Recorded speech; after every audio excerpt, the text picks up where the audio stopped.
कुमारी, governor वैद्य से मिलने गए हैं। वे लौटते ही आपका इलाज करेंगे। छोड़ो, मेरी मौत ही इस जीवन से मुक्ति है।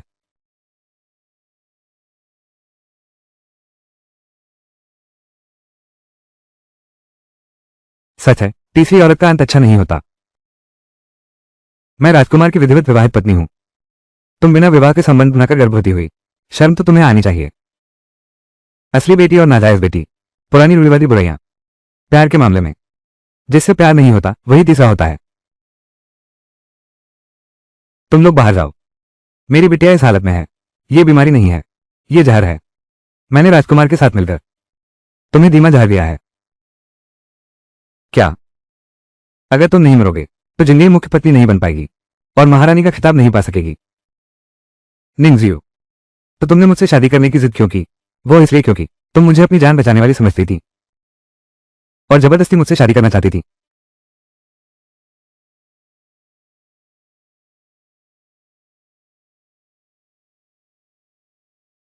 क्या ये उस साल पेड़ के नीचे मुझे बचाने वाली तुम नहीं थी? बिटिया, सब कहते हैं कि तुम शयन नानक्या और राजधानी की कुलीन कन्या हो। बुद्धि में अद्वितीय, लेकिन अपने ही जान बचाने वाले को पहचान नहीं पाई। अगले जन्म में लोगों को पहचानने में गलती मत करना।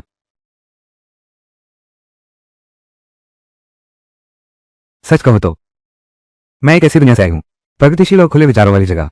तुम जैसी अनपढ़ प्राचीन बुरी बेटी मेरी बराबरी भी नहीं कर सकती।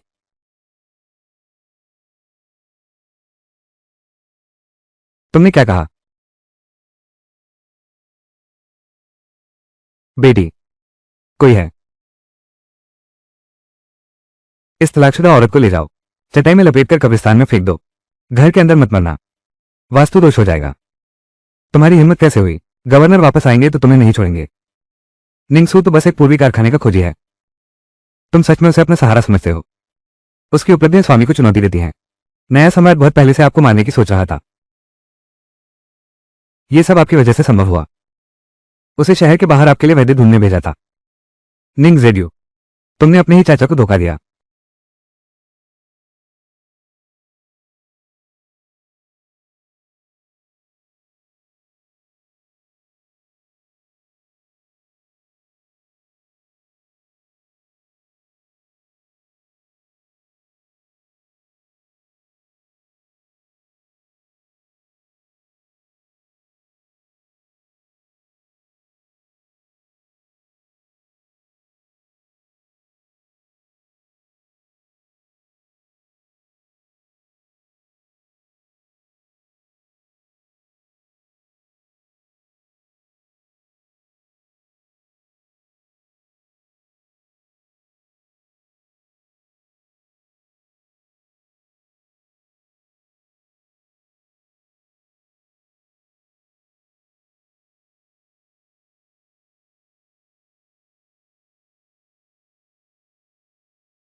मैं अंधी और मूर्ख थी। मैंने गलत व्यक्ति से विवाह किया। मैंने अपने आसपास के लोगों को मुसीबत में डाल दिया। एक भी अच्छी मौत नहीं मरेगा, एक एक करके सब बुरी मौत मरेंगे।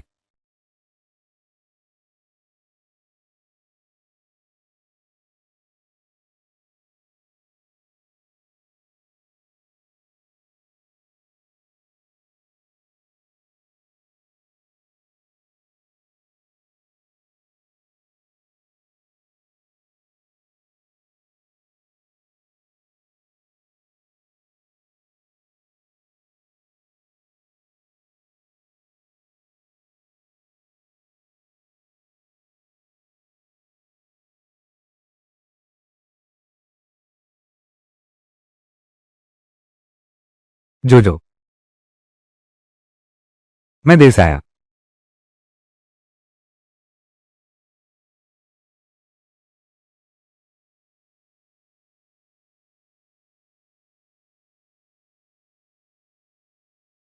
अगर मुझे पहले पता होता तो शुरुआत में ही मैं तुम्हें किसी और के हवाले नहीं करता। मैं खुद पर बहुत ज्यादा शक करता था। ख्वाजा राय की पहचान। मैं तुम पर बोझ नहीं बनना चाहता। तो ये था सच। तो उसका प्यार मेरे लिए इतना गहरा था। मैंने इंसान को पहचानने में गलती की, इस जन्म में चूक गए। नान क्यों? अगला जन्म मिला तो फिर मिलेंगे। क्या तुम पहले मेरी तरफ देख सकते हो?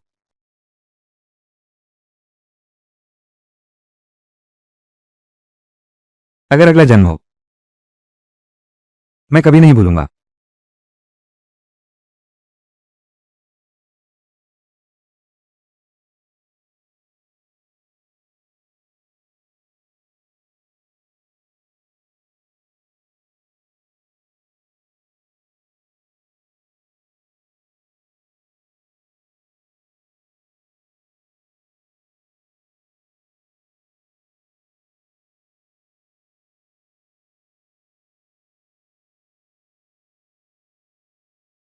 मैं कहाँ हूं? क्या मैं मर नहीं गया? पिंगुआन हाउस आ गया है। कृपया दुल्हन पालकी से नीचे उतरें। हाउस की नई दुल्हन।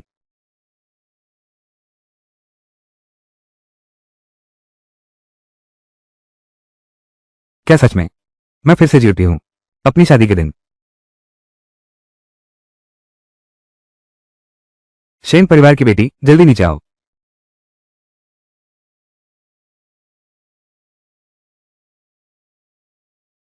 चूंकि भाग्य ने दया दिखाई है और मुझे एक नया जीवन दिया है, तो इस बार मैं उनसे हर बूंद खून का हिसाब लूंगी।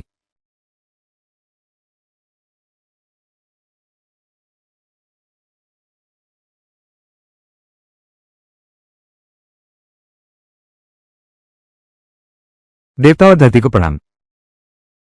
जरा ठहरो। तुम ये क्या कर रहे हो? मां, बेटा अशिष्ट हो गया, लेकिन यह मामला वास्तव में टाला नहीं जा सकता।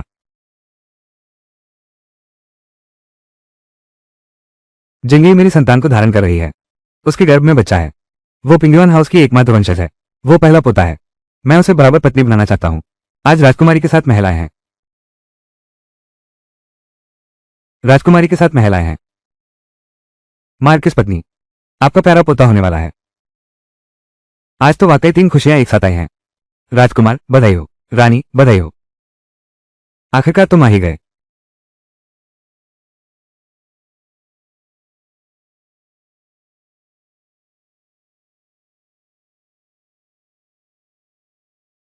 एक क्षण रुको।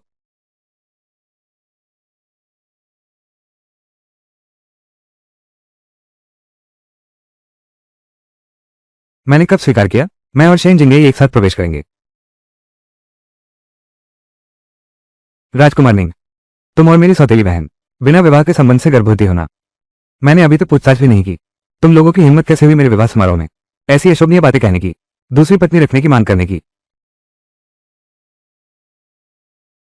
शेन नानक्याओ, तुम क्या बकवास कर रहे हो? तुम्हारी नस पर चोट कैसे लग गई? तुम एक नीची हैसियत वाली अनैतिक बेटी हो। क्या तुम सोचती हो कि नीच हथकंडों से तुम मेरे बराबर बैठ सकती हो? बकवास। मैं तुमसे लड़ूंगी।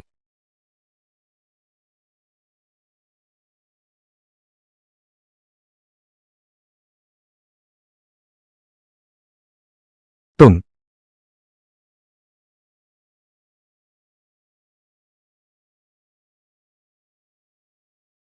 असल में तुम्हारी शादी से पहले ही गर्भवती हो गई थी। तुम्हें इसी तरह बांधकर सो के पिंजरे में डुबो देना चाहिए। मेरी दयालुता ने ही तुम्हारी जान बख्शी है। ये कुछ तरीके हैं जो मैंने कभी किसी को नहीं सिखाए। वो इन्हें कैसे जानती है? असल में ये नर्म चाबुक के ये हुनर पिछले जन्म से ही है। निंगसू ने मुझे आत्मरक्षा सिखाई थी। आज उसका उपयोग हो गया। हाँ, आज उसे आना चाहिए था। दृष्टा, तुम्हारी हिम्मत कैसे हुई अपनी बहन पर हाथ उठाने की? जेड्यू, मेरा पेट दर्द कर रहा है। शायद गर्भ में हलचल हुई है। निंगजियो, आज तुम सिर्फ एक से शादी कर सकते हो। तुम सिर्फ एक से शादी कर सकते हो। दो में से एक चुनो। जियो, जिंग ये मेरे बच्चे को जन्म दे रही है। लेकिन राजकुमार, हमारे हाउस और शेन परिवार की सगाई पहले से तय है। इसे तोड़ना उचित नहीं होगा। राजकुमार, सीधे कहिए, क्या आप हमारे शेन परिवार के समर्थन को छोड़ना नहीं चाहते? लेकिन साथ ही आप अपने कथित सच्चे प्यार को भी नहीं छोड़ पा रहे। देखो, तुम्हारे आदमी ने तुम्हें नहीं चुना। कैसे सच्चा प्यार कहा जा सकता है? ये कैसा व्यवहार है?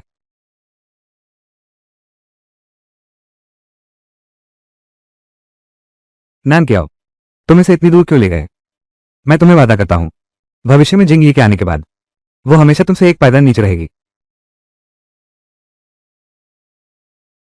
ये हमारे हाउ परिवार की पीढ़ी दर पीढ़ी चली आ रही हरीजे बाकी कंगन है। तुम चिंता मत करो, केवल तुम ही हमारे हाउस ऑफ मार्क्वेस की वास्तविक और वैध युवरानी हो।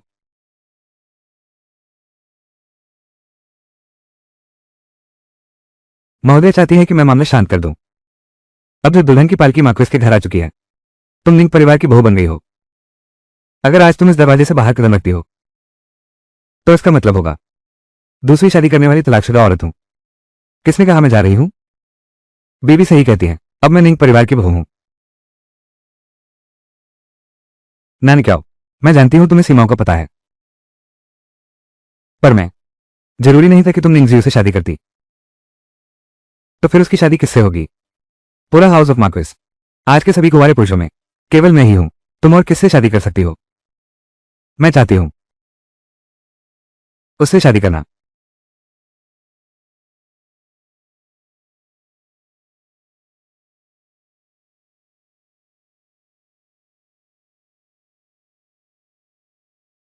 काका को प्रणाम, महानिरीक्षक को प्रणाम।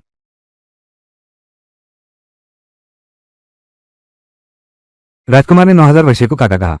तुम्हें पता नहीं है, वंशावली के अनुसार 9000 वर्षीय राजकुमार के पिता के सबसे छोटे चाचा हैं। हालांकि उम्र में वे राजकुमार से बस वो 10 साल से बड़ा नहीं है, लेकिन वर्तमान घर में उसकी पीढ़ी सबसे बड़ी है। यहां तक कि मार्केस की पत्नी भी उसे देखकर अभिवादन करती है। लेकिन मैंने कैसे सुना है कि यह 9000 वर्षीय गोद लिया हुआ है? सावधान बोलो, शुरुआत में 9000 वर्षीय ने अकेले ही दंगाई गुटों का सफाया करो सीधे पूर्वी कारखाने के प्रमुख बना दिए गए। अब मोहर के संरक्षक का पद भी संभाल रहे हैं। आसमान अपने हाथ से छुपा लेते हैं। नए सम्राट भी इनसे 3 डिग्री डरते हैं। कैसे भी कहो, ये तो एक खोजा ही है।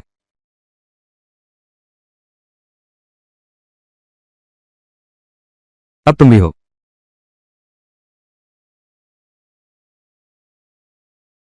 शेन परिवार की मुख्य पुत्री शेन नाने क्या हो, क्या तुमने अभी जो कहा वो सच में सच है? छोटे अंकल नाराज ना हो, ये लड़की जेड यू से नाराज है।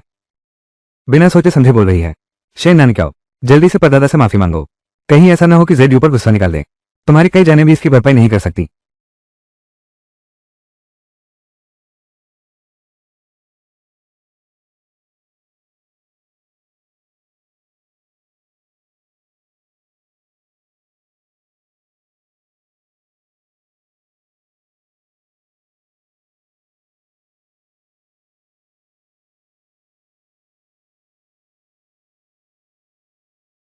नान क्यों? अगले जन्म में अगर फिर मिले तो क्या पहले मेरी तरफ देख सकते हो?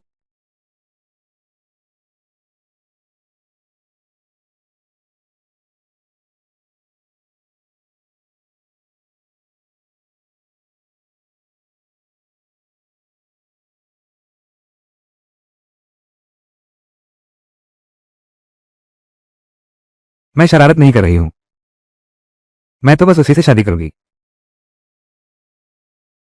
शेन नान क्यों, तुम्हें कोई शर्म नहीं आती? तुम्हारी हिम्मत कैसे हुई मेरे चाचा पर बुरी नजर डालने की? तुम्हारा ओहदा क्या है? तुम उनके लायक भी नहीं हो।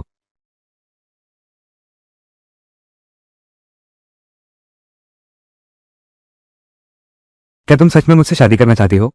मैं पूर्वी कारखाने से आया हूं, मुझे परवाह नहीं।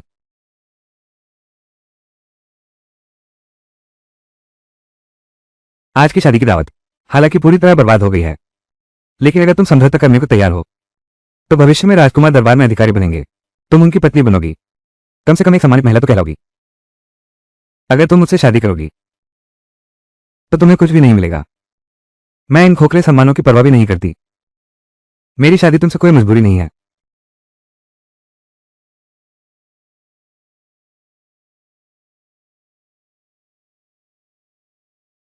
शेन नान क्या हो, तुम सचमुच बीमारी में हर डॉक्टर के पास भागते हो। तुम्हें कोई चुनाव नहीं है, लेकिन 9000 वर्ष के महान पद और शक्ति वाले हैं। क्या तुम सोचती हो कि तुम चाहो तो शादी कर सकती हो?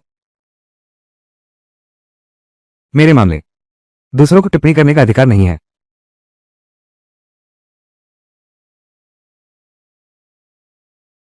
संभाल कर रखो, गिरना नहीं।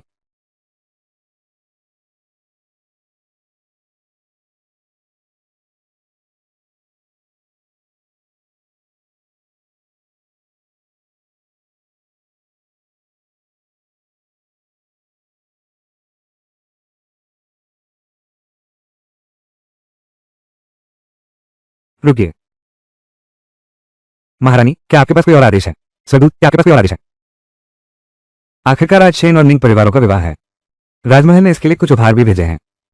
अगर छोटे काका नानकियों को ले जाने पर अड़े रहे तो यह उचित नहीं होगा। उचित नहीं। जियो जिद कर रहा है कि वह शेन परिवार की बेटी से शादी करेगा। मैंने बस शेन नानकियों को ले जाया है। दोनों परिवारों का गठबंधन अभी भी कायम है। अगर एक कदम पीछे हटें, भले ही आज जियो की शादी न हो, क्या इसका मतलब यह है कि मैं अब निंग परिवार का सदस्य नहीं रहा? छोटे चाचा, मेरा यह मतलब नहीं था, लेकिन एक बात है, मैडम हाउ सही कहती हैं। दोनों परिवारों की शादी, शेन परिवार तो अपनी बेटी के लिए खूब दहेज तैयार करेगा, तो कृपया आप ही शेन नानकियों का दहेज ले आइए और महल से मिले सभी उपहार सब मेरे सोमचांद हॉल भेज दो। सब कुछ। बिल्कुल। शेन परिवार में हमेशा मुख्य और गौण पत्नियों में अंतर रहा है। मेरी पत्नी अपने पति को भी अपनी सौतेली बहन के साथ बांटना नहीं चाहती, तो दहेज तो दूर की बात है, साझा करने का कोई सिद्धांत नहीं है। खत्म, सब खत्म। ये औरत कैसी लगती है? अचानक स्वभाव बदल गई। क्या वो भी समय में यात्रा कराई है? नहीं, यह असंभव है। वो तो बस एक अनुभवहीन पिछड़ी हुई औरत है। मैं कैसे मुकाबला कर सकता हूं? 21वीं सदी से आया हूं मैं। आज मैंने लापरवाही कर दी, अब से बहुत सावधान रहना होगा। मेरी शादी के दिन अचानक मुसीबत आ गई। इन छोटी बातों का सामना करने की शक्ति ही नहीं बची। आधे इनाम और दहेज, शेन जिंगले ने सब हड़प लिए। वो हाउस ऑफ मार्क्वेस में आराम से रह रही थी। ये सब दहेज की वजह से है। हम उसे अच्छा चेहरा कैसे दिखा सकते हैं इस जन्म में? निंग सू की मदद से। शेन जिंगले को जल्द ही पता चल जाएगा। पास पैसे नहीं है, एक छोटी सी एनोरस बेटी हाउस ऑफ मार्क्वेस में, यह कितना मुश्किल होगा। मिस, आप अभी भी कैसे रह सकती हैं? यह 9000 साल का दरिंदा बदनाम है, और वो भी आपकी शादी उससे हो रही है। आगे का जीवन कैसे बीतेगा? कैसे बीतेगा? मैं उसे बहुत समय से चाहती हूं। अब मुझे मनचाहा पति मिल गया है, तो हंसते हंसते जीवन बीतेगा। कैसे बीतेगा? मैं उसे बहुत समय से चाहती थी, अब मुझे मनचाहा पति मिल गया है, तो हंसते हंसते जीवन बीतेगा। मनचाहा पति। मेरी हैसियत से सब डरते हैं। बचने की कोशिश कर रही हूं। यह बात तो नहीं सुनने में आ रही है। चूंकि छोटी बहन मान चुकी है, वही उनके मनचाहे दूल्हे हैं। आज से मैं भी बहनोई साहब को अपना मालिक मानूंगी, बिल्कुल वफादार रहूंगी। लिंग लॉन्ग, तुम्हें उस पर विश्वास करना चाहिए। वो हम दोनों की रक्षा अवश्य करेगा। हाँ, जाओ जल्दी से दहेज सामान सूची के अनुसार जांच कर लो। हाँ बुआ।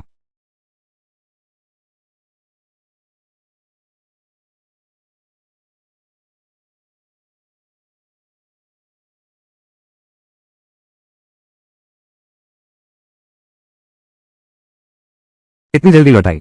जल्दी आओ, मेरे बाल संवारो।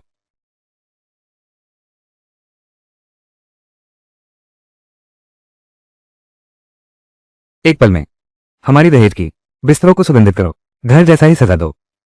आगे चलकर हम तो यह स्थायी रूप से रहने का इरादा है। वो तो बहुत खुश नजर आ रही है। बिल्कुल भी नहीं लगती एक ऐसी लड़की जो एक खोजे से शादी करने वाली है। क्या वो सचमुच अपनी मर्जी से कर रही है? अच्छा, एक बात और, छोटी रसोई में जाकर कुछ खाने का इंतजाम करो। बेहतर होगा बारीक नूडल्स ईल के साथ। जू को खाने का शौक है। एक और कलश मदिरा तैयार करो। नाशपाती की सफेद शराब चाहिए।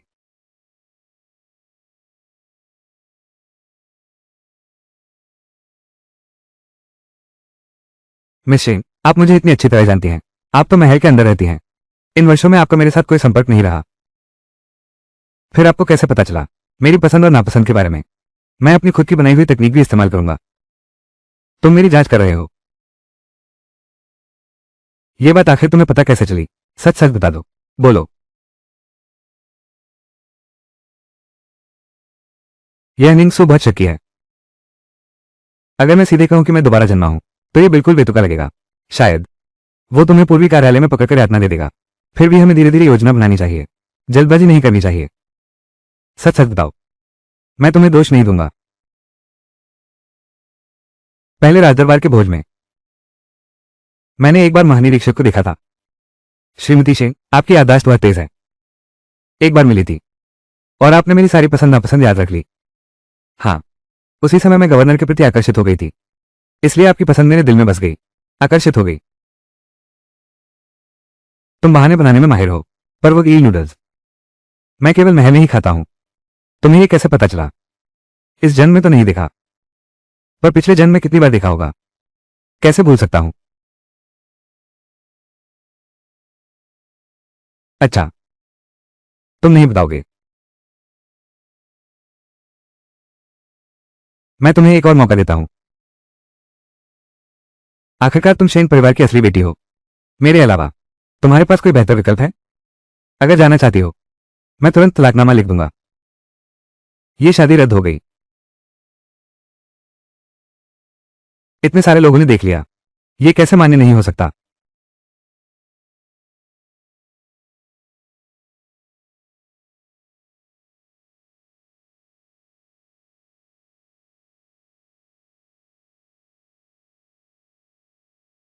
मिस शेन, आपको अभी जवाब देने की जरूरत नहीं है। कल मैं फिर आपसे पूछूंगा।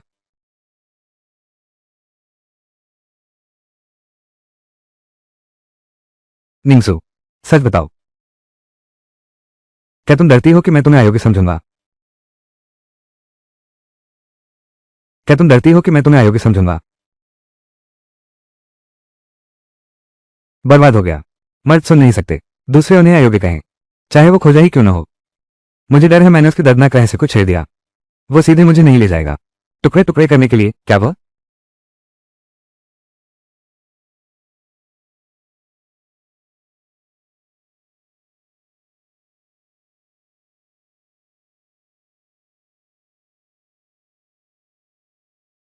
निरीक्षक प्रमुख, मेरा यह मतलब नहीं था।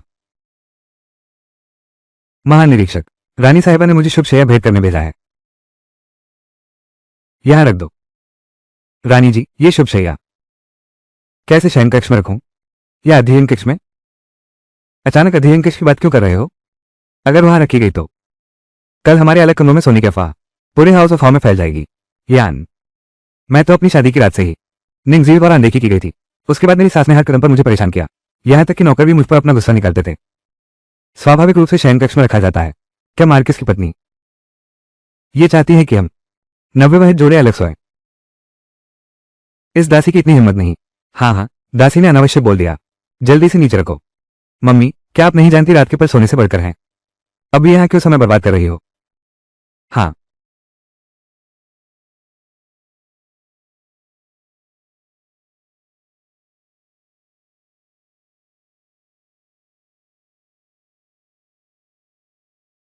बसंत की एक पल हजार सोने के बराबर है। बसंत की एक पल हजार सोने के बराबर है। मैं मैं बस चाहता हूं कि वो जल्दी से चली जाए। बस बिना सोचे कह दिया। क्या तुम्हें डर नहीं कि मैं तुम्हें बाहर निकाल दूंगा? जल्दी से साथ रहना चाहते हो? मैंने ऐसा कुछ नहीं किया। मैं तो बस अपनी इज्जत बचाना चाहती हूँ। नाटक पूरा होना चाहिए, तभी सबको पता चलेगा। आज से तुम मेरे पति हो।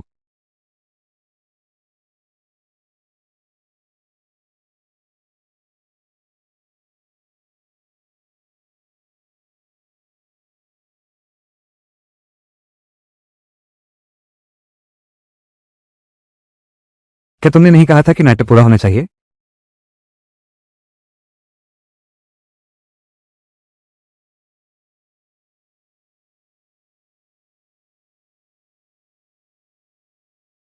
छत पर कोई है। आधा घंटा लेटे रहो फिर उठना। हमें पूरा नाटक करना चाहिए। चिंता मत करो, वे अंदर आने की हिम्मत नहीं करेंगे। तुम चैन से सो जाओ। मेरा एक और सवाल है। बोलो, तुमने मुझसे शादी करने के लिए हाँ क्यों कही?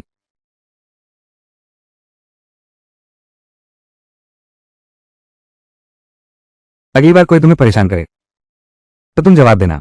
अगर बिल्कुल नहीं हो पाए तो मेरे पास आना। मैं तुम्हारी रक्षा करूंगी। तुम अच्छे से याद रखना, मैं शेन परिवार की असली बेटी हूं। शेन नानक्याओ। लगता है वो सच में कुछ भी याद नहीं रखती। ये भी सच है। उस समय वो बस एक कोमल बच्ची थी। मैं भी पहले से काफी बदल गया हूं। वो मुझे पहचान ना पाए, ये स्वाभाविक है। अगर ऐसा है तो उस घटना को जब मैंने उसे बचाया था, वो भी भूल गई होगी। कुछ नहीं, बस ये गवर्नर सहयोग से एक पत्नी की जरूरत है।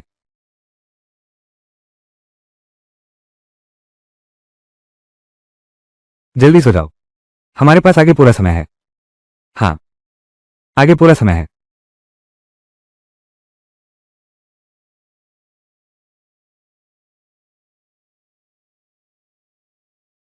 हिलो मत, तुम्हारे नीचे कुछ चीज मुझे दबा रही है। कितनी सख्त है?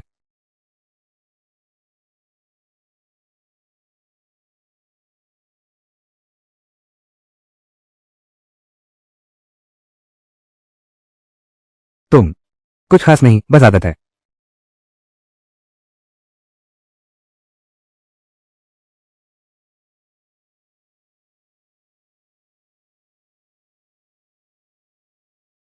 कल जरूर कोई सुहाग रुमाल लेने आएगा, फिर भी थोड़ा सावधान रहना चाहिए।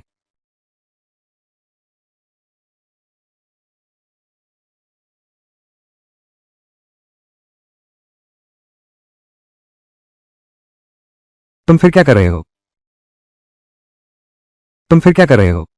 तुमने कहा था नाटक को पूरा करना होता है। तुम जल्दी चैन से सो जाओ, कल चाय अर्पण करने में फिर उथल पुथल होगी। अभी अभी शुभ कंबल भेजा गया था। ये भी एक जांच थी, वे तुम्हारे प्रति अभी भी आशा नहीं छोड़ रहे। लकड़ी नाव बन चुकी है, मैं तुम्हारे साथ विवाह कर चुकी हूं। तुम पहले ही मेरी पत्नी बन चुकी हो, इसलिए तुम निश्चिंत रहो। आज जो यह नाटक हुआ है, भले ही इसमें कई हितों का सवाल जुड़ा है, लेकिन मैं तुम्हारी रक्षा अवश्य करूंगा।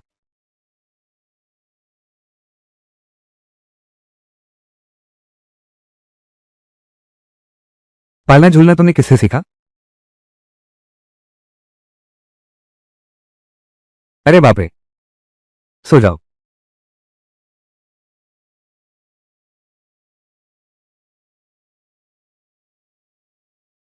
महारानी, मैं कल रात की सुखों लेने आया हूं।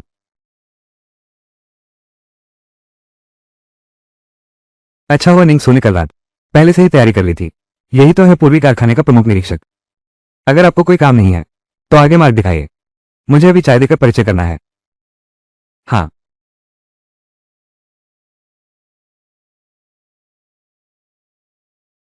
शादी के बाद की ये रस्में तो बस रूढ़िवादी बुराइयां हैं। मैं एक गर्भवती नई दुल्हन हूं, पूरा दिन क्यों सहती रहूं और उनके इशारों पर नाचती रहूं? मैंने उन्हें मारा तो क्या हुआ? ये बुरी प्रथाएं बहुत पहले खत्म हो जानी चाहिए थी। दिलेर जेड्यू, तुम ये रखेल क्या बकवास बोल रही है? अगर तुम्हें पागलपन का रोग है तो तुम्हें लकड़ी के शेड में कुछ दिन बंद कर देना चाहिए।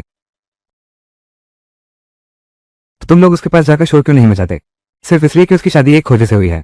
क्या तुम दोहरा मापदंड अपनाओगे? या फिर इसलिए कि उसका पति नपुंसक है इसलिए तुम शोर नहीं मचा सकते? हाउ की पत्नी आमतौर पर इसी तरह अनुशासन सिखाती हैं अपनी बहू को, और उसे बड़ों के सामने ऐसी गाली देने देती हैं। तुम बड़ी किस मामले में हो? चुप रहो। मैं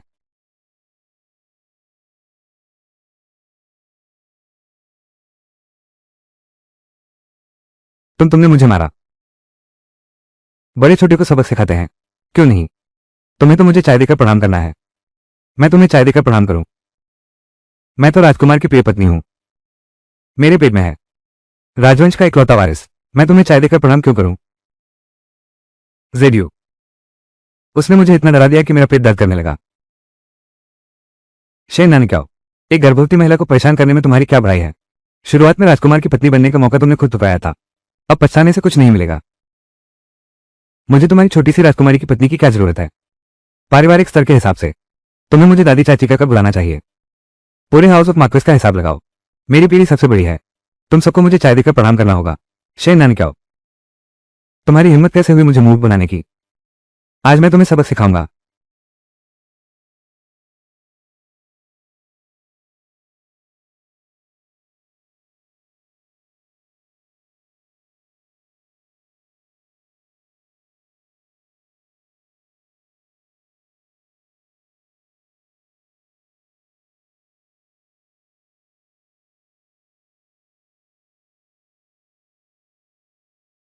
गवर्नर की पत्नी ने कहा है प्रणाम करो, क्या तुम समझते नहीं? तुम लोग मेरी गैरमौजूदगी का फायदा उठा रहे हो, मेरी पत्नी का अपमान करने की हिम्मत कर रहे हो। मुझे बिल्कुल अंदाजा नहीं था। निंग परिवार के नियम इतने बुरे हालात में पहुंच गए हैं तो फिर परिवार की सजा लागू करते हैं और अच्छी तरह से अनुशासन बहाल करते हैं। तुम जियो की नई बहू हो ना? सुनते हैं तुम मेरी पत्नी की सौतेली बड़ी बहन हो, वो भी सेन परिवार से हो। तुमने बड़ों का अपमान किया है, सजा मिलेगी। वो शेन नाने का बड़ी कैसे हुई? वो तो राजकुमार द्वारा त्यागी हुई पत्नी है।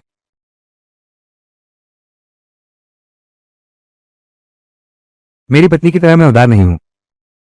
अगर मैंने फिर सुना कोई भी उसके बारे में एक अक्षर भी बुरा कहे तो मैं उसकी गर्दन मरोड़ दूंगा।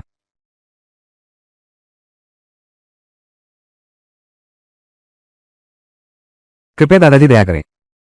यह इस मूर्ख स्त्री की अज्ञानता है, लेकिन उसके गर्भ में जो पल रहा है वो आखिरकार मिंग परिवार का खून है। दादाजी और दादी से माफी मांगो।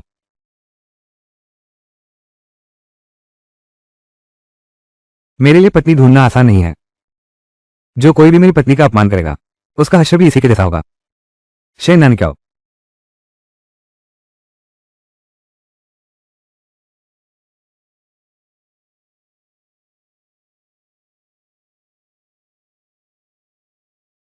तुम्हारे मजे की ये कुछ दिन ही है। मैंने सुना है कि राजदरबार में राजकुमार के पुरस्कार की घोषणा होने वाली है, विवाहोत्सव के दिन तक। कौन रोनिया? राजकुमार को पद और उपाधि मिल गई है। मैं इस कमीने खुंसी को देखता हूं, अब भी मेरे सिर पर सवारी करने की हिम्मत करेगा, अपना रौब दिखाने का।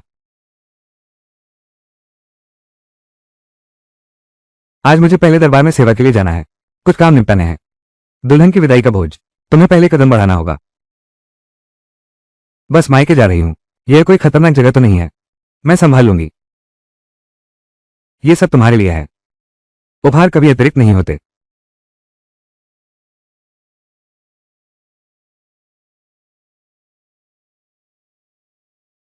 ये तो बहुत ज्यादा है।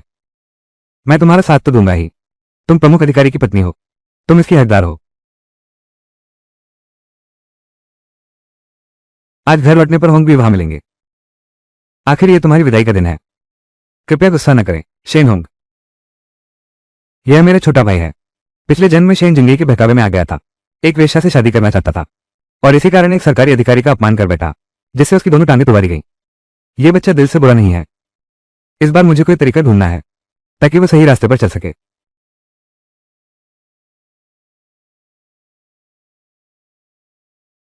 रंगन दूसरी बिटिया लौट आए हैं। ओह, आज बहन अकेली कैसे लौट आई? सुबह ही मेरे पति को सम्राट ने दरबार में बुलवा लिया। योग्य व्यक्ति पर काम अधिक, आलसी लोगों से तो बेहतर ही है।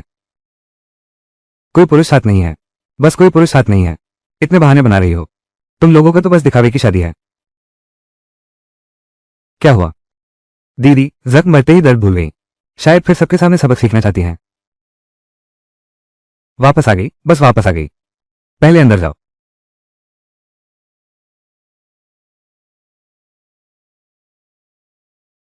जिंगी बेटी, इतने भड़कीले कपड़े क्यों पहने हो? क्या ये उचित है? ये तो बस कपड़े हैं। मेरे जीआईओ ने कहा है जब बच्चा पैदा होगा तो मुझे जाओ मिंग फुरेन का खिताब दिया जाएगा। सच में? अरे, मेरे बेटे को सच में बड़ा आशीर्वाद मिला है। बूढ़े चुप रहो। मेरे शैन परिवार की पीढ़ियों की प्रतिष्ठा निष्कलन रही है। मैं एक गरीब घर की पत्नी बनना पसंद करूंगी, लेकिन किसी अमीर घर की उत्पत्ति नहीं, खासकर जब तुम्हारी शादी से पहले ही गर्भवती हो। यहां आकर इताने का साहस भी करते हो। यह मत सोचो कि हमें कुछ पता नहीं। शादी के दिन वो सब बेटू के हाथ से। लड़की इधर आओ।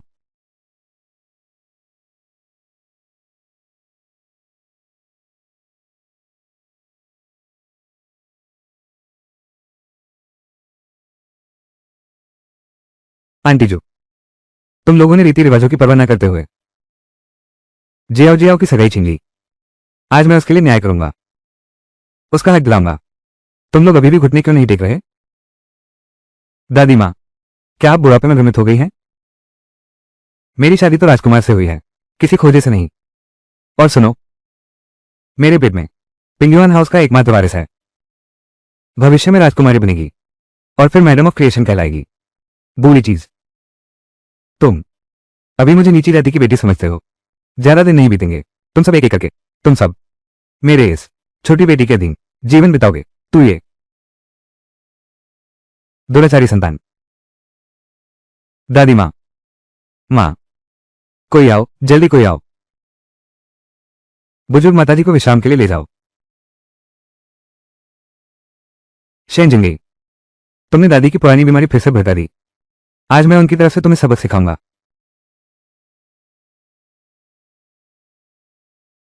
दीदी, तुम्हारा स्वभाव अब बहुत उग्र हो गया है। एक पूर्वी कारखाने के खोजे से शादी कर ली।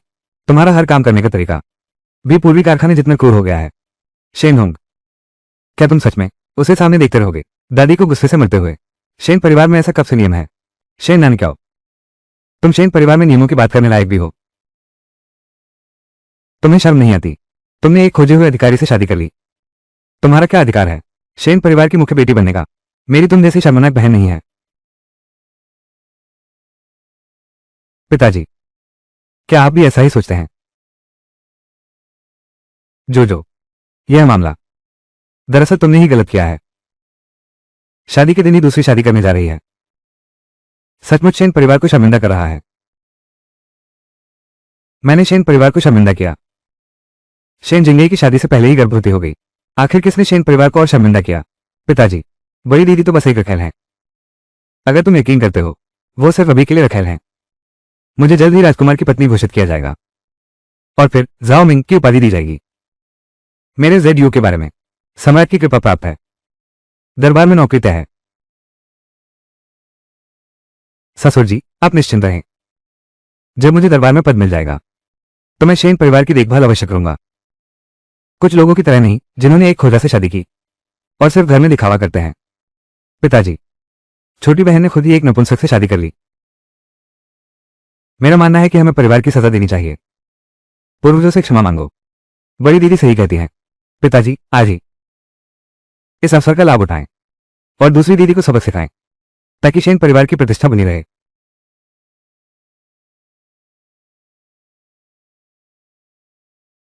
कृपया घर का नियम लाओ। स्वामी, पिछली बार शेन नानक्याओं ने हाउस ऑफ मार्क्वेस में तुम्हें अपमानित किया था। इस बार घर का नियम तुम्हारे हाथों से लागू होगा।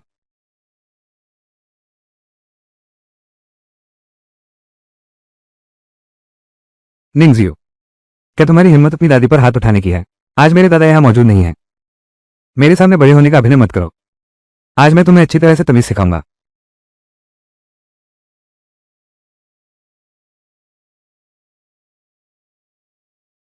गवर्नर आ गए हैं।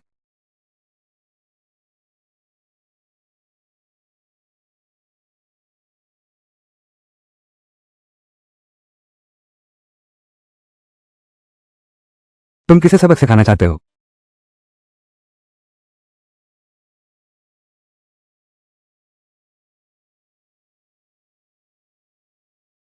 चाचा, आप यहां कैसे आ गए? आज मेरी पत्नी का घर वापसी का दिन है।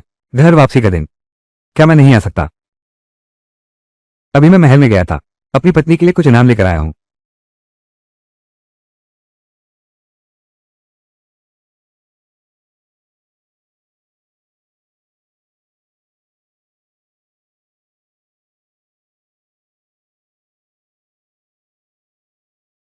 बहुत बहुत बहुत धन्यवाद महानिरीक्षक, लेकिन इतना कीमती उपहार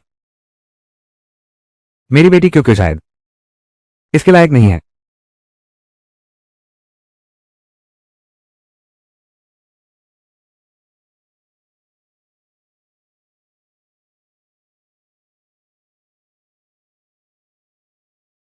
यह तो एक छोटा सा उपहार है। मेरी पत्नी निस्संदेह इस लायक है। पता नहीं राजकुमार ने क्या उपहार तैयार किया है, या फिर यह कहें कि उपपत्नी का घर वापसी का उपहार। कुछ भी तैयार करने की जरूरत नहीं, सब कुछ वही है।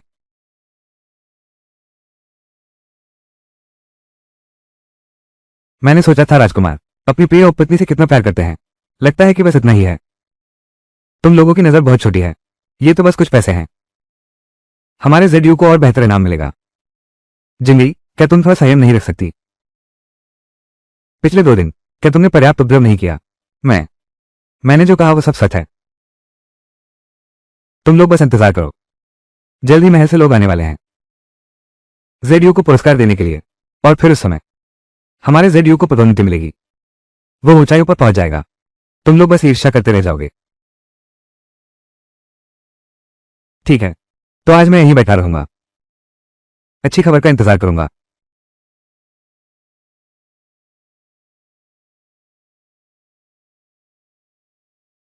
गवर्नर, आपका हाथ थोड़ा बहुत लंबा हो गया है। पहले तो आप हमारे हाउस ऑफ मार्क्वेस के मामलों में दखल देते हैं, अब तो हमारे शेन परिवार के मामलों में भी दखल देने लगे हैं। तुम प्रशांत महासागर में ही बच जाओ, दुनिया भर के सारे मामलों को संभालने निकल पड़ो। क्या ये ठीक नहीं है? मुझे नहीं पता कि तुम किस प्रशांत महासागर की बात कर रहे हो, लेकिन अगर इस धरती पर कोई अन्याय होता है तो मैं उसे जरूर संभालूंगा। कॉमरोनिया, मैं विश्वास नहीं करती। क्या तुम सम्राट के सामने भी जा सकते हो?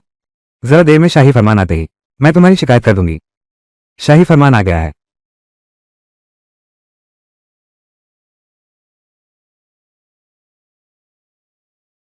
आप आ ही गए। गवर्नर की पत्नी, शेन परिवार की बेटी शेन नानक्याओ, फरमान सुनो। सम्राट का आदेश है। पूर्वी कारखाने के अधीक्षक निंग की पत्नी शेन सुशील, विनम्र, सतर्क और बुद्धिमान है, इसलिए तुरंत उन्हें प्रथम श्रेणी की जीवनदायिनी महिला का खिताब दिया जाता है। यही आदेश है। सम्राट का आभार।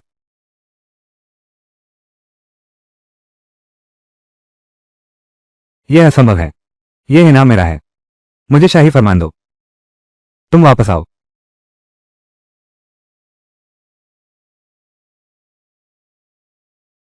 तुम्हारी मेरे पर हाथ उठाने की हिम्मत। बार बार अपशब्द कहते हो। अब मैं एक शाही उपाधि धारण करती हूं। मुझे सम्राट की ओर से तुम्हें सिखाना चाहिए कि नियम क्या होते हैं। तुम ही हो इस खोजे के साथ मिलकर शाही फरमान बदल दिया। धृष्टता। गवर्नर की पत्नी का भाग्य। आज मैं महल में आई थी, तब मैंने स्वयं मांगा था। सम्राट ने वही वचन दे दिया। अब तुम एक उपपत्नी हो। बार बार दावा करते हैं। यह नीति तुम्हारी होनी चाहिए थी। कैसे? क्या तुम सम्राट के निर्णय पर सवाल उठा रहे हो? क्या तुम सम्राट के निर्णय पर सवाल उठा रहे हो? चाचा, क्षमा करें। यह जिंगई है। सपने में बेवकूफी भरी बात कह दी, पल भर की भूल थी। निंगजियो, तुम डरते हो तो मुझे मत घसीटो, ठीक है या नहीं? तुमने जरूर निजी ताकत से सम्राट को धमकाया है। मजबूरी में ही शाही फरमान बदला। तुम गुटबाजी करके सत्ता हड़प रहे हो। तुम्हें जरूर सजा मिलेगी। मेरे पति के पूर्वी ब्यूरो संभालने के बाद से प्रजा शांत है और साल भर अनाज से भरा है। तुम एक अच्छे मंत्री का आनंद ले रहे हो, उसकी लाई शांति के फायदे, लेकिन तुम उसके लिए बुरे शब्द बोलते हो। आज तुम्हें गवर्नर से माफी मांगनी होगी।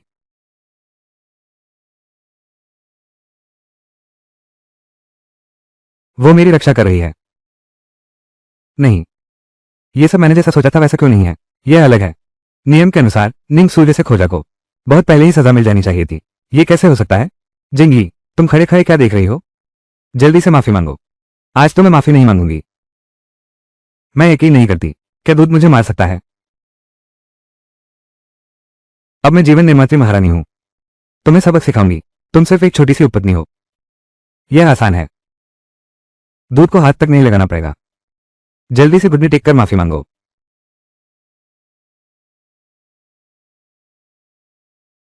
जिंगी, उठो।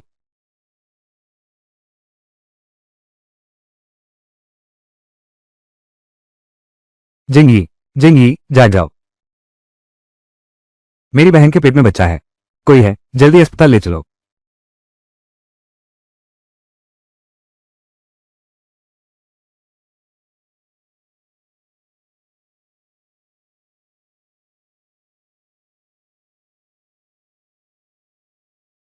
ध्यान रखना, पैर के नीचे।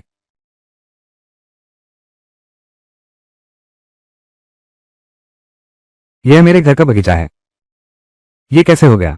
तुमने मुझे सावधान रहने की याद दिलाई थी। लड़की की तो हिफाजत करनी ही चाहिए, बल्कि तुम हो। तुम्हें आज जैसा करने की जरूरत नहीं थी, मेरी हिफाजत करने की। अगली बार ऐसी बातों पर ध्यान न देना। क्या? शेन जिंगई कहती है कि मैं एक खोजा हूं। तुम नाराज हो। उसे मुझसे माफी मांगनी होगी। अगली बार ऐसा करने की जरूरत नहीं। लेकिन मुझे आपत्ति है। इस दुनिया में कोई भी तुम्हारे बारे में बुरा नहीं कह सकता।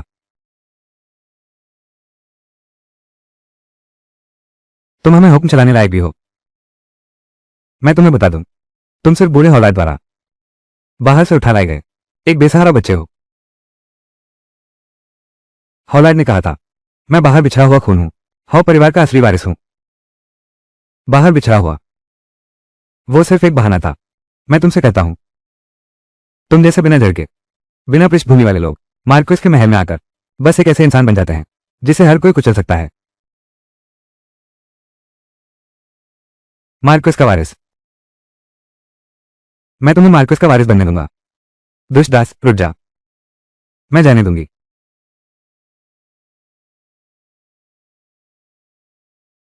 क्या ये शेन परिवार की बड़ी बेटी नहीं है? आप यहां क्या कर रही हैं? तुरंत मुख्य आंगन में वापस जाओ। तुम सचमुच एक दुष्ट दास हो। धमकाने वाले, दूर हो जाओ, नहीं तो मैं अंकल लिंग से तुम्हें पिटवा दूंगी। हाँ हाँ हाँ।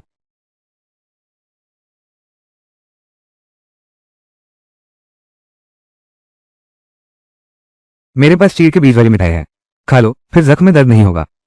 अगली बार कोई तुम्हें तंग करे तो तुम भी जवाब देना।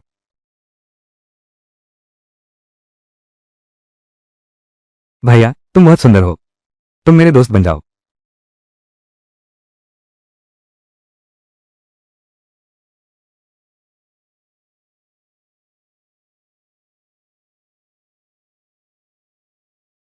कोई भी मेरे बारे में कुछ भी बुरा नहीं कह सकते, तो सम्राट के बारे में क्या? सम्राट भी नहीं और युवराज भी नहीं। इस जन्म में मैं तुम्हारी रक्षा अवश्य करूंगा। महोदया, मेरे साथ आइए।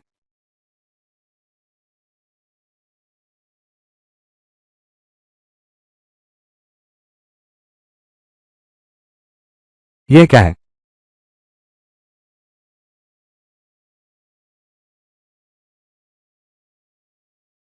क्या आप इस बबूल के पेड़ को जानते हैं? बचपन में बहुत शरारती थी, इस पेड़ से एक बार गिर गया था, लगभग जान ही चली जाती। सब कहते थे कि छोटे राजकुमार निंग ने मुझे बचाया, तो रिश्ता तय करने की बात चली। अगर वो घटना न हुई होती तो ऐसा ना होता। आज की यह शादी हो गई है। बस मैंने अपने जान बचाने वाले को गलत पहचान लिया। अच्छा है कि इस जन्म में फिर वही गलती नहीं दोहराई। बदनामी मोल लेकर जबरदस्ती शेंग घर आया, लेकिन तुम्हें मुख्य हॉल में घुसने नहीं दिया। जाओ, कुत्ते के घर में रहो।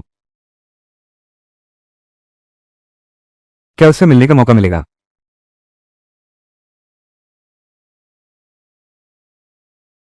पिछली बार वाला है, बहुत सुंदर लड़का। जी आओ, पेड़ पर खतरनाक है, जल्दी उतरो। ये बबूल के फूल का स्वाद बहुत मीठा है, मैं तोड़कर तुम्हें चखाता हूं।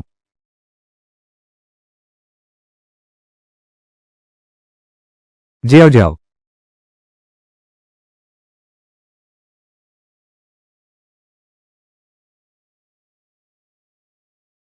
कोई है।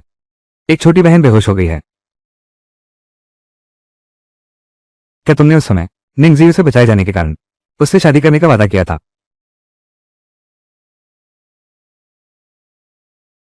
मैं तो बस माता पिता के निर्णय का पालन कर रही थी। सोचकर देखो तो पता चलता है, निंगजीव उस समय महज 6 साल का था। वो मुझे कैसे संभाल पाता? इसलिए जिसने मुझे बचाया वो निश्चित रूप से वो नहीं है। मेरे रक्षक कोई और हैं। तो क्या तुम्हें अब भी याद है उस समय तुम्हें किसने बचाया था?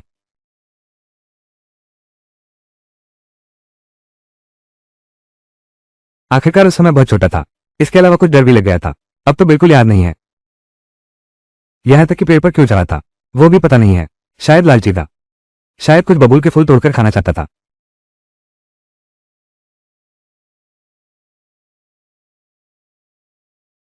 बस पूर्वी कार्यालय में प्रवेश करते ही, चाहे शुद्धिकरण हुआ हो या नहीं, दूसरों की नजरों में तुम हमेशा एक ख्वाजा सा ही हो। क्या ये सही है? बस सच्चाई का पता चल जाए। दूसरों की राय मायने नहीं रखती।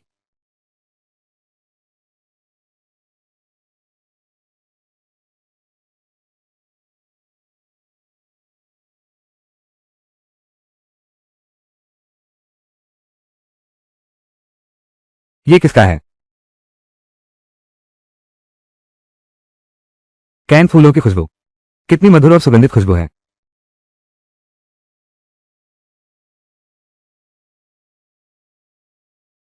तुम क्यों सिस रही हो?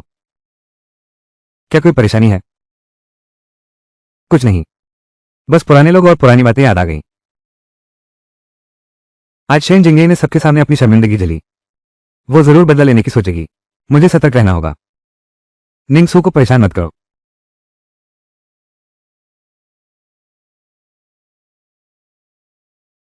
कहते हैं अच्छी पत्नी से पति का हित कम होता है। यह बात बिल्कुल सच है। अगर तुम नहीं होते, बिना सबूत के शेन नानकिया पर आरोप लगाते, तो कुलपिता अपनी प्रतिष्ठा दाव पर क्यों लगाते?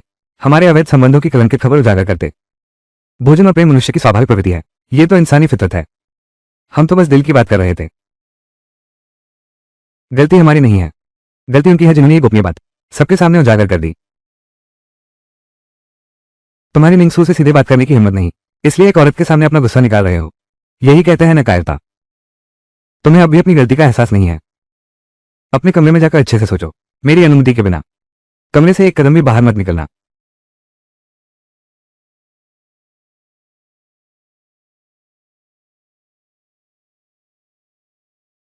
तुम ईशिया लाओ जाओ, वहां लिया नामक एक लड़की ढूंढो। उसे बताना कि राजकुमारी ने संदेश भेजा है। समय आ गया है। कुमारी, आप पहले राजकुमार को क्षमा मांग लीजिए। तुम क्या समझते हो, जब काम पूरा हो जाएगा राजकुमार खुद समझ जाएंगे मेरी मंशा। उस समय वो उल्टा हमला करेगा, पत्नी को मनाने की जिद्दोजहद करेगा। चुपके से करो। अगर किसी को पता चला, तेरी खाल उधेड़ दूंगी। शेन नानिकाओ, मैं देखना चाहती हूं तेरी बदनामी कैसे होती है। जब ये बात हर तरफ फैल रही थी, तुम्हारा चेहरा कैसा दिखेगा? युवती सचमुच मुसीबत में है। हमारे घर से खबर आई है, कहती है कि होंग शाओ ने जमीन के कागज लेकर यीशान लॉन्ड्री चला गया है।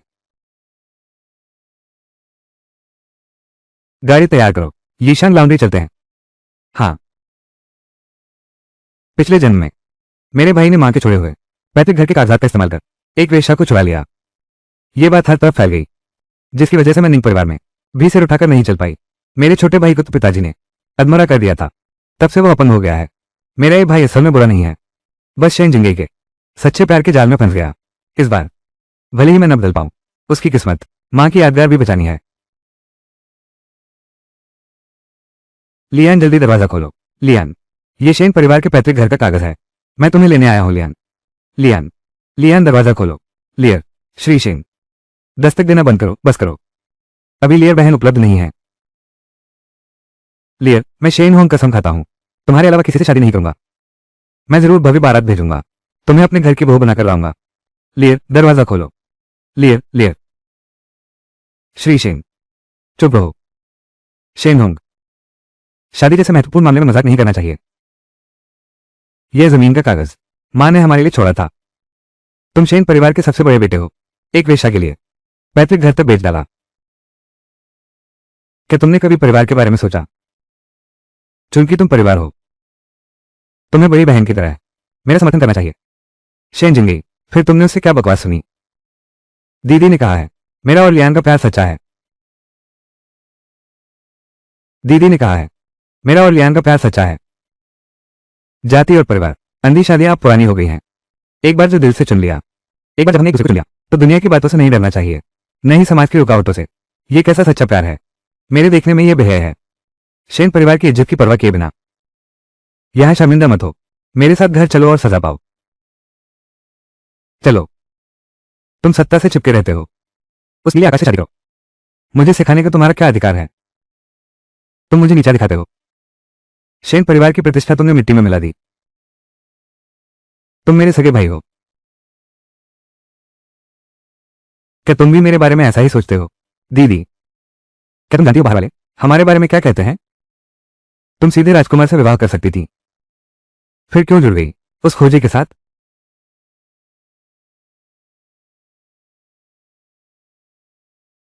तो तुम्हारे कहने का मतलब है, अगर मैंने राजकुमार से विवाह कर लिया होता, तुम्हारी जिंगी दीदी फिर निंग जेड यू के साथ एक जन एक जोड़ी। तर्क मत घुमाओ, हट जाओ। तुम, आज मैं लियानेर को लेकर ही रहूंगा। शेन होंग,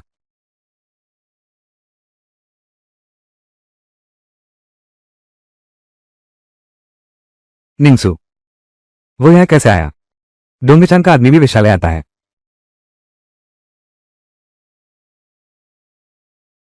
लियान बहुत मशहूर है।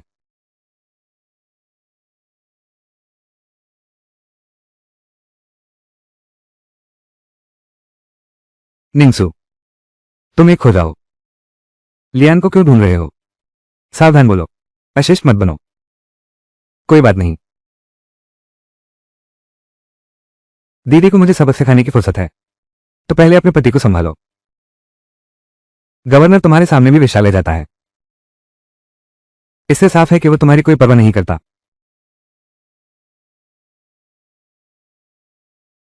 गवर्नर महोदय का यहां आना जरूर कोई खास वजह होगी।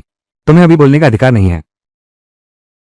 आज मैं ईशिया इगलाव आया हूं, किसी के कहने पर आया हूं, लियान से शादी का प्रस्ताव लेकर।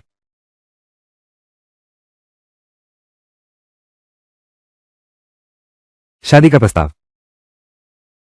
सिलीजियान के अधिकारी, वो घर बसाना चाहते हैं, लियान को बाहर की पत्नी बनाना चाहते हैं। तो मैंने गवर्नर से पूछा लियान जी की राय जानने के लिए। तुम सभी नपुंसक सिर्फ कमजोरों पर अत्याचार करते हो। लियान जी मुझसे प्यार करती है, आज मैं यहां हूं, तुम उसे मजबूर नहीं कर सकते। शेनहोंग, ये लियान बेटी के जीवन का महत्वपूर्ण मामला है, तुम्हें उसकी इच्छा पूछनी चाहिए। एक खोजे से शादी करना इसे जीवन का महत्वपूर्ण मामला कैसे कह सकते हैं? हमने आपस में जीवन भर साथ रहने का वादा कर लिया है। मेरा मतलब वही है जो लियान की इच्छा है। एक खोजे से शादी करना इसे जीवन का महत्वपूर्ण मामला कैसे कह सकते हैं? मैं और लियान पहले ही एक दूसरे को अपना जीवन साथी मान चुके हैं। मेरी बात लियान की बात है। तुम, क्या तुम्हें यकीन है? बिल्कुल। लियान, तुम बताओ। मैं, बेहतर होगा पहले मेरी राय सुन लो।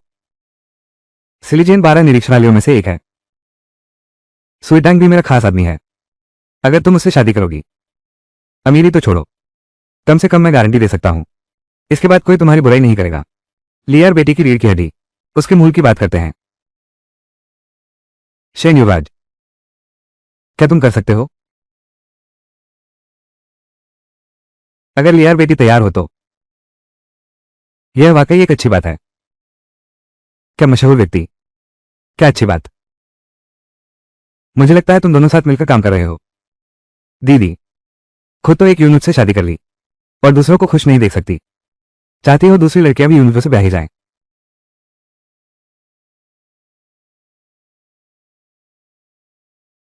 लियान बेटी, शेन साहब या सुइतांग, तुम चुनो। मैं,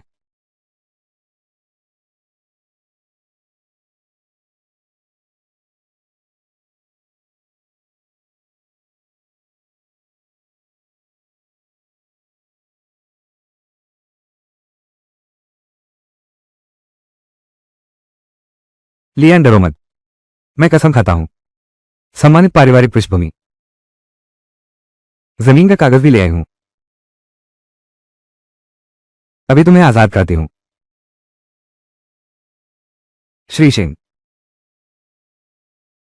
चुनकी लियान, शेन साहब के साथ मेरा दिल मिलता है, तो मैं और मेरी पत्नी अब विदा लेते हैं। मेरा शेन साहब से बस सामान्य परिचय है। गवर्नर कृपया गलतफहमी न करें।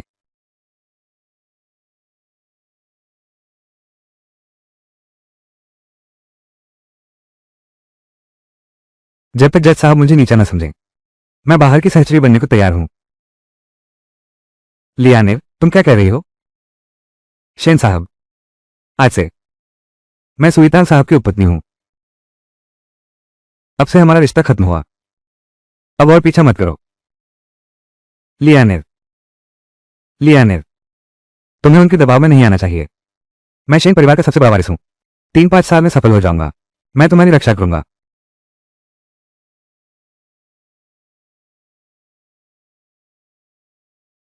किसी ने मुझे मजबूर नहीं किया, मैं खुद चाहती हूं। क्या तुम सचमुच उस खोजे से शादी करोगी? खोजा ही क्या हुआ? सिलीजियन सहायक, सिलीजियन सहायक, ताकत और हैसियत वाला होना मुझे नजर में रख सकता है, यह मेरा सबसे बड़ा सौभाग्य है। इसके मुकाबले में तुम्हारे पास न कोई पद है, न ही असली अधिकार। सफलता और प्रसिद्धि दूर की बात है, सेरेमनी डिपार्टमेंट के अटेंडेंट की बराबरी कहां। वैसे भी तुम्हारे साथ जाऊंगी तो भी बाहर वाली बीवी ही बनूंगी। बेहतर है मैं कोई अच्छी जगह ढूंढ लूं।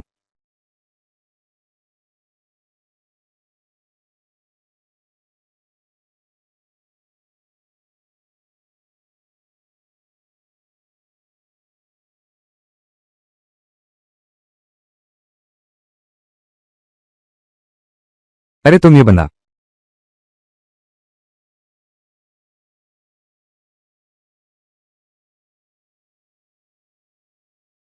तुम चुप रहो।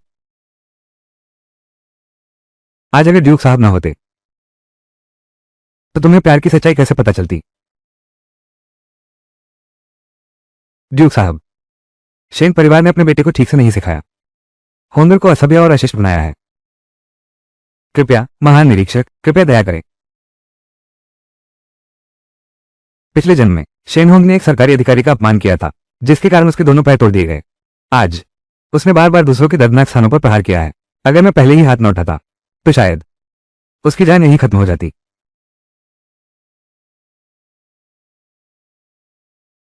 तुम तो बड़ी चापलूसी करते हो। छोड़ो भी, चूंकि वो तुम्हारा भाई है, उसे इस बार माफ करता हूं।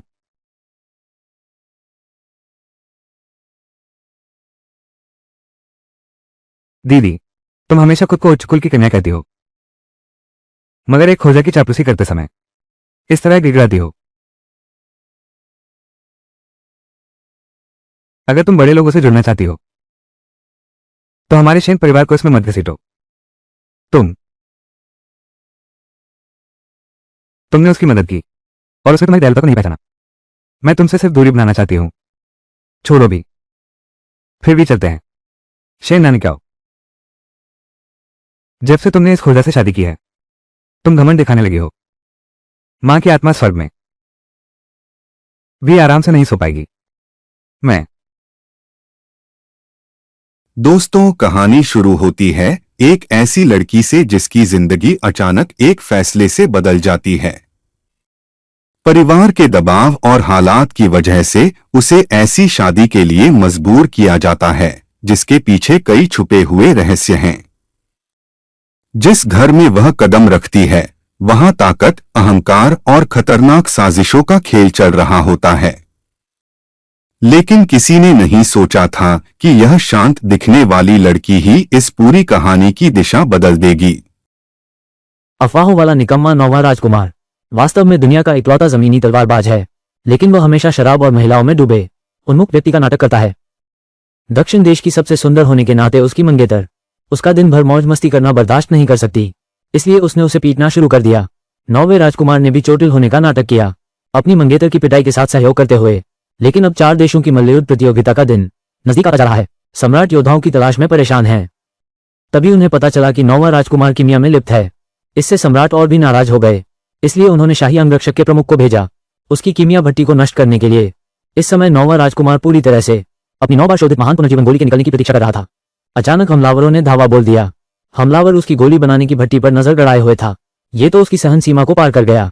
जैसे ही हमलावर ने भट्टी को लात मारने की तैयारी की, नौवा राजकुमार और रुक न सका। मैं कहता हूं, तुम इतने जिद्दी क्यों हो? मेरी अलकमी भट्टी को छेड़ना ही था।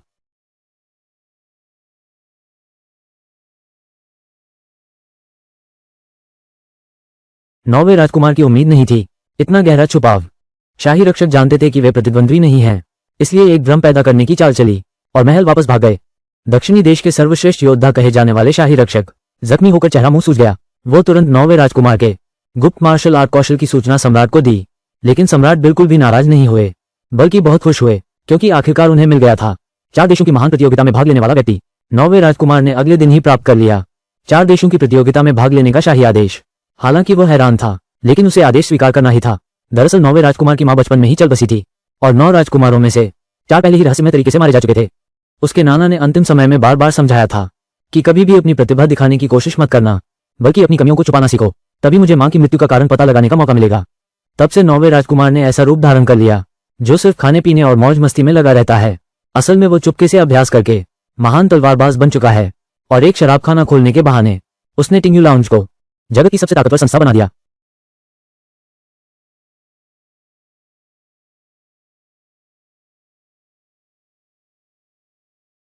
राजकुमार, आपकी शक्ति में फिर से वृद्धि हुई है, बधाई हो। और फिर 4 देशों की महान प्रतियोगिता का दिन आ गया। किसने सोचा था कि 3 राज्यों के राजकुमार चुपके से मंत्रणा कर चुके हैं। वे दक्षिण देश के राजकुमारों को पूरी तरह हराने की तैयारी कर रहे हैं। इस समय वे राज्य का राजकुमार अपने आधे मार्ग के मास्टर स्तर के कौशल पर गमन करते हुए सीधे मंच पर चढ़ गया और दक्षिण देश को चुनौती दी। किसने सोचा था कि सम्राट ने सीधे व्यवस्था कर दी। नौवां राजकुमार पहले मैदान में उतरा। अन्य राजकुमार हैरान रह गए। वे जानते थे कि नौवां राजकुमार बिल्कुल युद्धकला नहीं जानता, इसलिए उन्होंने सम्राट से किसी और को भेजने का सुझाव दिया। लेकिन सम्राट के आज्ञा पर नौवें राजकुमार को ही जाना पड़ा। नौवां राजकुमार जानता था कि दरबार में उसका कोई अधिकार नहीं, अभी उसका समय नहीं आया है अपनी मार्शल आर्ट प्रकट करने का। लेकिन वही राजकुमार बेसब्री से इंतजार कर रहा है और उस पर हमला कर देता है। उसकी मंगेतर नौवें राजकुमार के लिए चिंतित है। वो इस स्थिति का सामना कैसे करेगा। छहों युवतियां उस नौजवान के हाथ में देखकर हैरान रह गईं। उन्होंने कभी नहीं देखा था ऐसा अद्भुत उपकरण जो पानी के फव्वारे छोड़ सके, और नहीं कभी देखा था ऐसा आरामदायक स्नानस्थल, दूध जैसा मुलायम स्नानीय जल। युवतियां बेहद खुश हो गईं। हर एक की नजरों में नौजवान का सम्मान बढ़ गया। उनके दिल की धड़कनें लगातार बढ़ रही हैं। ये छहों युवतियां वास्तव में राजद्रोही हैं। नए सम्राट के राज्याभिषेक पर सभी को माफी मिली, इसलिए अदालत ने उन्हें शादी करके बच्चे पैदा करने का एक मौका दिया। इस समय गांव के सभी अविवाहित पुरुष बेसब्री से तैयार हो गए हैं अपनी दुल्हन चुनने के लिए। वो गरीब और बदहाल लड़का अपनी कमजोरियों को जानता था। वो सिर्फ देखकर आह भर सकता था। तभी अचानक उसने गलती से हार्टबीट सिस्टम एक्टिवेट कर दिया। सिस्टम ने बताया, बस अपने बाउंड पार्टनर का दिल जीतो और सिस्टम से इनाम पाओ। लड़का बहुत खुश हुआ। उसे लगा कि उसका समय यात्रा का जीवन, उसे लगा कि समय यात्रा का अब तो आरामदायक नाटक, यह आरामदायक नाटक, ठीक है सब लोग उसे पाने के लिए हो लगा रहे थे। यह आरामदायक नाटक, ठीक है सब लोग उसे पाने के लिए हो लगा रहे थे। तभी अधिकारी ने घोषणा की, जिसकी शादी हो गई है वो हर महीने सरकारी कार्यालय आए, 5 तोले चांदी का मनुष्य कर दो। अरे यार, ये तो लूट है। ओह, वे चले गए। तुम नहीं जा सकते। वे नहीं चुनेंगे तो तुम्हें चुनना होगा। भैया, कृपया मेरी 2 बहनों को चुन लो। यह आखिरी गांव है। अगर अब भी चुनी नहीं गई दुल्हन बनने के लिए, हमें वहीं मार दिया जाएगा। चौथी लड़की की दुर्दशा ने उस लड़के के दिल में दया जगा दी। वो कैसे देख सकता है कि 6 खूबसूरत लड़कियों को मार दिया जाए। इस समय चाहे वो किसी को भी चुन ले, उसका दिल बेचैन रहता। आराम से रहने दो। लेकिन अब उसके पास सिस्टम है। 6 महिलाओं का पालन पोषण कोई बड़ी बात नहीं। उन्हें जीने का रास्ता देने के लिए युवक ने सिर कटाने का जोखिम उठाया और एक चौंका देने वाला फैसला किया। ये छो मैं सभी को रखूंगा। 1 महीने बाद दफ्तर में पैसे जमा करना, नहीं तो सिर कलम कर दिया जाएगा। इस तरह वो लड़का 6 पत्नियों के साथ घर लौटा। अंदाजा नहीं था कि मूल मालिक के घर एक भाभी भी हैं। सच्चाई जानकर भाभी उनकी दुर्दशा पर बहुत दुखी हुई, तो उसने जल्दी से उनके लिए मुंह धोने का पानी तैयार किया। किसने सोचा था कि संकट में फंसी महारानी यहां का पानी गंदा होने का विरोध करेगी। दिल की धड़कन बढ़ने के बजाय घट गई। सौभाग्य से व्यापारी परिवार की 3 बहनें उस लड़के के आश्रय देने के लिए अत्यंत आभारी थी। तीनों बहनों के दिल की धड़कन भी लगातार बढ़ रही थी। लड़का बहुत खुश था। इस समय वो पहुंच चुका था सिस्टम पुरस्कार की सीमा तक, इसलिए वो तुरंत सिस्टम के पास गया। नहाने का एक सेट उपकरण बदलने के लिए लड़के ने तैयारी कर ली। फिर एक चुटकी बजाई, 6 युवतियों को स्नानागार के पास ले आया। सभी युवतियों ने ऐसा देखा। संपूर्ण स्नान सुविधाओं से वो बेहद खुश हो गई। केवल एक घमंडी और बदहाल साम्राज्य बची थी। उसने नौजवान को तुच्छ समझा। साम्राज्य के दिल की धड़कन बढ़ाने के लिए नौजवान को और अधिक चीजें निकालनी पड़ी, नई और अजीब चीजों से उसे जीतने के लिए। ये चीज महिलाओं की त्वचा को शिशु की तरह कोमल बना सकती है और यह 7 दिनों तक खुशबू देता है। आरामदायक नाटक, ये दिल और दिमाग को तरोताजा कर देता है। महारानी ने खुद इसे आजमाया है। उन्हें उस लड़के के शौवर जेल से बहुत संतुष्टि मिली। बाकी सभी महिलाओं ने भी इसे सूंघा, एक हल्की सी खुशबू। अब वे बेसब्री से इंतजार कर रही हैं नहाने शुरू करने के लिए। यह उनके जेल से बाहर आने के बाद का सबसे खुशी का दिन था। महिलाएं पानी में खूब मस्ती कर रही थी। बस उस लड़के की मुश्किल थी, उसे बाहर दरवाजा रखवाली करनी पड़ी। हे सभी महिलाओं, मैं जानता हूं तुम मुझसे शादी करके मजबूरी में आई हो। मैं तुम्हें मजबूर नहीं करूंगा अपनी पसंद के खिलाफ काम करने के लिए। आज रात मैं साइड रूम में सोऊंगा। तुम लोग मुख्य कमरे में थोड़ी तंगी से रह लो। ठीक है, एक आरामदायक नाटक ही सही। अगर उसने सच में मुझे रात गुजारने को कहा तो मैं उसे इतनी आसानी से नहीं छोड़ूंगी। स्वामी, आपने कई बार मेरी जान बचाई है। रुओ यूंग के पास चुकाने के लिए कुछ नहीं है।